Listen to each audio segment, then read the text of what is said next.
Good afternoon, everyone. I'm Colonel Daniel Lockman, Commanding Officer of the State Police, and I'd like to provide you an update with the flooding that occurred within the state, specifically the town under Connecticut State Police jurisdiction that received the most impact, which was Oxford.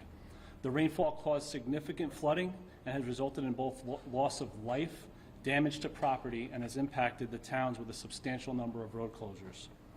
Last night, the Connecticut State Police assisted with assets and in personnel in the rescue efforts to extract those who are stranded in Kettletown State Park, as well as Jackson Cove on Lake Zor. The only access to rescue was by boat. The efforts were successful and they were evacuated to a shelter in Southbury. Yesterday, it was reported that 2 women were swept away by floodwaters in the town of Oxford.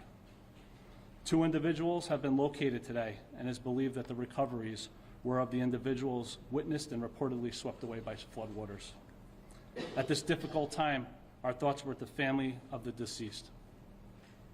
I want to assure you that the State Police remains on scene as this remains an active and ongoing incident. Our canine search and rescue teams and a drone team are in the staged in the town of Oxford, and we are ready to help with the search and recovery efforts. Our aviation unit believes that there's a window this afternoon that they'll be able to get up in the air, and they will also be assisting. Oxford PD is operationally closed due to flooding. The building was successfully evacuated yesterday with no known injuries.